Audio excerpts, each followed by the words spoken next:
کہتی ہیں کہ الٹا قرآن پڑھنے کی کیا شرعی حیثیت ہے کہ پہلی رکعت میں اگلی صورت پڑھ لی اور دوسری میں اس سے پچھلی صورت پڑھ لی؟ دیکھیں، اگر تو یہ فعل جان بوجھ کر کیا، پڑھنے والے کو معلوم تھا کہ پہلی میں جو صورت پڑھ رہا ہوں پہلی رکعت میں، اس کے بعد اگلی پڑھنے والی اس سے پہلے والی ہے جو اگلی رکعت میں پڑھ رہا ہوں، تو پھر تو یہ مکروہ تحریمی ہے، حرام کے نزدیک ہے۔ جو سوال کیا نا کہ قرآن مجید میں جس ترتیب سے صورتیں لکھی ہوئی ہیں نماز میں اسی ترتیب سے پڑھنی چاہیے، پہلی رکعت میں پہلے کی صورت، بعد میں بعد والی صورت، تو یہ میرے بھائی کوئی ضروری نہیں ہے۔ لوگوں نے اس کو ضروری بنا لیا، اور کئی سجدہ صاحب بھی کہہ دیتے ہیں، حالانکہ سجدہ صاحب تو فقہ والے نہیں کہتے، وہ کہتے ہیں پڑھنے کی یہ غلط بات ہے، مگر اس سے سجدہ صاحب نہیں ہوتا، نماز درست ہے۔ مگر یہ بھی بات غلط ہے کہ یہ ضروری ہے اور اس میں ایسا ہی کرنا چاہیے، کیونکہ امام بخاری رحمۃ اللہ علیہ نے حنف ابن قیس کا حوالہ دیا کہ انہوں نے فجر کی نماز پڑھائی اور اس میں پہلی رکعت میں نحل پڑھی، دوسری میں یوسف پڑھی۔ ان کے نزدیک نماز درست ہے اور سجدہ صاحب بھی نہیں ہے، البتہ حنفی کہتے ہیں کہ گناہگار ہو جائے گا، نماز ہو جائے گی، سجدہ صاحب بھی نہیں ہوگا۔ لیکن حنفی اس لیے کہتے ہیں کہ ان کا بزرگ ان کو پٹی پڑھا گئے۔ ہمارے پاس تو صحیح مسلم میں حدیث ہے کہ نبی صلی اللہ علیہ وآلہ وسلم نے، صحابہ کرام کہتے ہیں ہم ایک دفعہ نماز پڑھائی، پہلی رکعت میں سورہ نساء پڑھی اور دوسرے میں سورہ آل عمران پڑھی۔ وہ کہتے ہیں جس نے صورتوں کی ترتیب کو الٹ کر پڑھا حرام حرام حرام ہے۔ رسول اللہ صلی اللہ علیہ وآلہ وسلم نے پڑھا، مکروہ اور حرام نہیں ہوا۔ صحابہ کرام رضوان اللہ اجمعین نے پڑھا صورتوں کی ترتیب کو الٹ کر کے، آپ صلی اللہ علیہ وآلہ وسلم نے انہیں جنت کی بشارت دی اور کہا کہ اللہ بھی تم سے محبت کرے گا۔ لیکن آج کوئی پڑھے گا تو مکروہ اور حرام ٹھہرے گا۔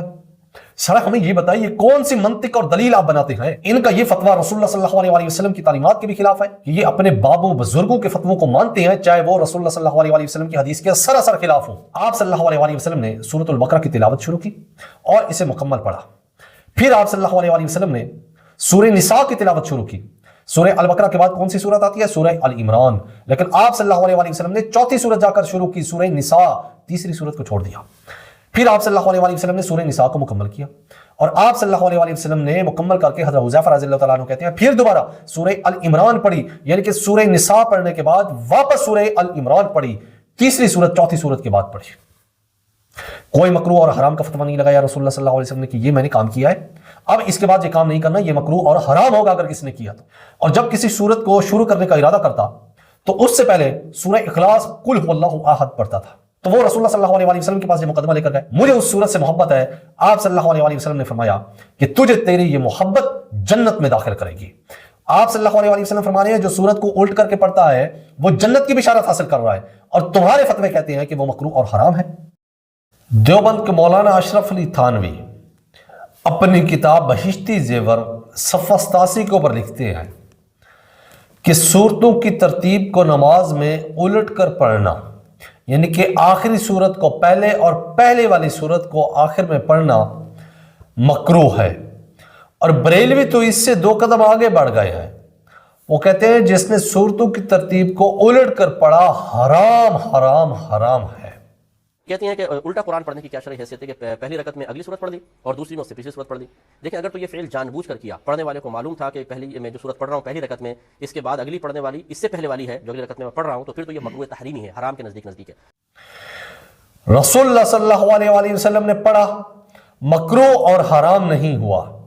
صحابہ کرام رضوان اللہ اجمعین نے پڑھا صورتوں کی ترتیب کو الٹ کر کے، آپ صلی اللہ علیہ وآلہ وسلم نے انہیں جنت کی بشارت دی اور کہا کہ اللہ بھی تم سے محبت کرے گا۔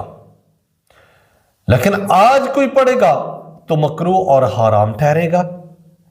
سر ہمیں یہ بتائیے کون سی منطق اور دلیل آپ بناتے ہیں؟ اب میں دلائل دینے سے پہلے ایک بات آپ سب لوگوں کو سمجھاتا ہوں۔ ان کا یہ فتویٰ رسول اللہ صلی اللہ علیہ وآلہ وسلم کی تعلیمات کے بھی خلاف ہے، اور جو صحابہ سے حدیث ملتی ہے اس کے بھی خلاف ہے۔ اب اس کا واضح یہ پتہ چلتا ہے کہ یہ اپنے بابوں بزرگوں کے فتووں کو مانتے ہیں، چاہے وہ رسول اللہ صلی اللہ علیہ وآلہ وسلم کی حدیث کے سراسر خلاف ہوں۔ کے نزدیک نماز درست ہے اور سجدہ صاحب بھی نہیں ہے، البتہ حنفی کہتے ہیں کہ گناہگار ہو جائے گا، نماز ہو جائے گی، سجدہ صاحب بھی نہیں ہوگا۔